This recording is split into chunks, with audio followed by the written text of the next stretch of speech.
Barcelona. It was the season finale of Catalonia's telenovela, the day that the idea of a united independent Catalonia crashed headlong into reality. The region's president Carles Puigdemont backed away from an outright declaration that Catalonia would become a breakaway state of its own, a move that would cause even greater tension in a region rife with political division and increasing animosity. While Puigdemont declared independence for Catalonia, he also suspended it. He proposed to start dialogue, to arrive at an agreed solution to advance with the demands of the people of Catalonia.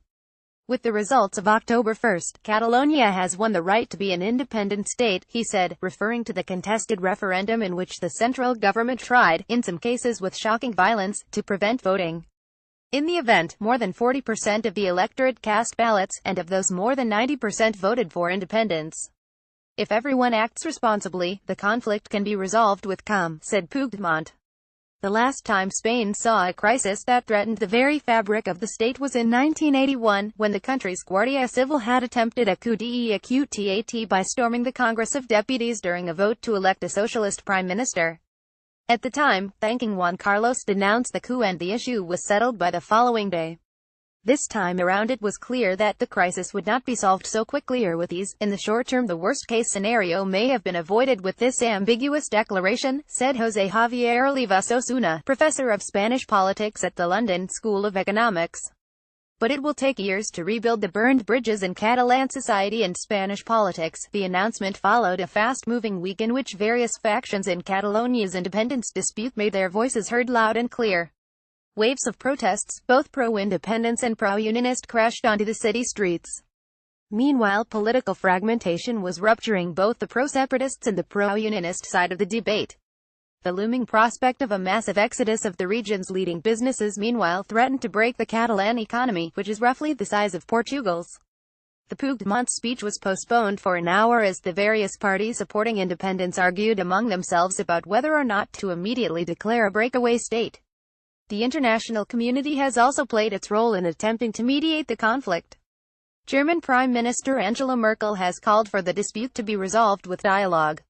In the meantime, France, which would likely be Catalonia's principal trading partner, said that it would not recognize an independent Catalan state.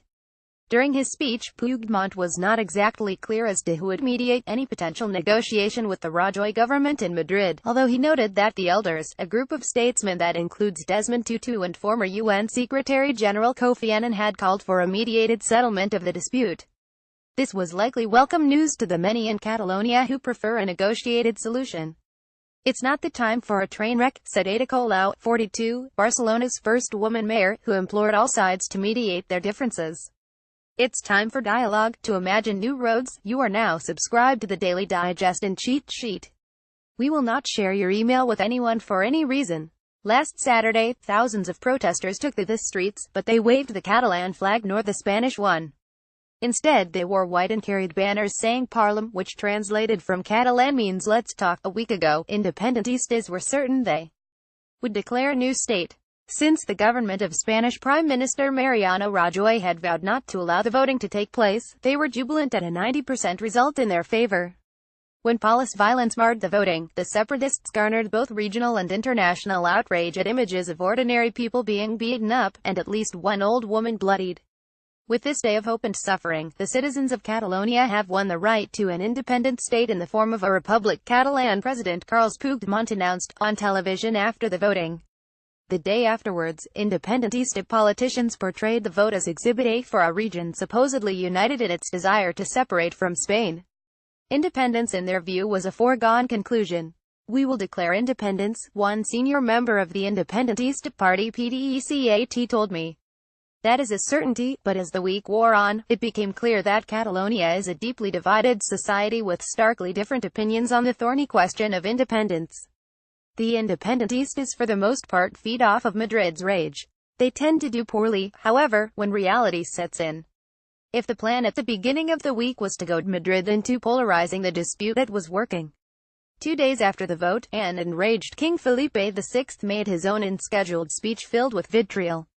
Making no mention of the violence of the previous days, he accused Catalan authorities of unacceptable disloyalty. The words served to stiffen the resolve of those opposed to independence. But there was no call for mediation, much less an acknowledgement that roughly 2 million Catalans had sent a message favoring independence not 2 days earlier. By last Friday it was clear that the economic impact on the region would be severe, should it choose independence. CaixaBank, the largest in the region and the third largest in Spain, had decided to move its headquarters. The government in Madrid issued a decree allowing business of all sorts to expedite a change in the venue of their headquarters. A new app was even being developed that would allow anyone who wanted to boycott Catalan businesses and products to do so. By Sunday, a week after the elections, the Unionists had organized themselves and literally flooded the streets of Barcelona, virtually every part of the central city, waving the Spanish flag and singing patriotic songs. These were not polite independentistas. Copious amounts of beer flowed. People wore National Police t-shirts. Viva España, they shouted. Viva la Policía Nacional. Viva la Guardia Civil. There were times in which the moment felt more like a soccer rally than a political debate. Still, the protests were entirely non-violent. Anarchist pretense aside, independentistas are for the most part a white-gloved lot. According to Catalonia's government-funded Centre Estudis d'Opinió, more than 65% of Catalans with incomes between 900 and 1,200 euros per month are opposed to separation. Similarly, some 54% of those living on less than €900 oppose independence. At the same time, a majority of the middle to upper middle class favor independence. Some 55% of residents with incomes of between €2,400 and €4,000 monthly support independence. So to do the majority, some 54% of those who earn more than €4,000 monthly. On the streets of Barcelona, where crowds of expectant independentistas had gathered to witness the birth of a new country, the mood was somber. "We feel deceived," said Carlos Gomez of Tarragona, who had traveled 102 kilometers to witness a declaration of independence that never happened. "But we still try to believe in our government." In the past, Rajoy has stated that he would invoke Article 155, Spain's equivalent of a political atomic bomb, if Puigdemont made a unilateral declaration of independence. The article calls for the central government's takeover of Catalan political institutions and the arrest of politicians deemed seditious.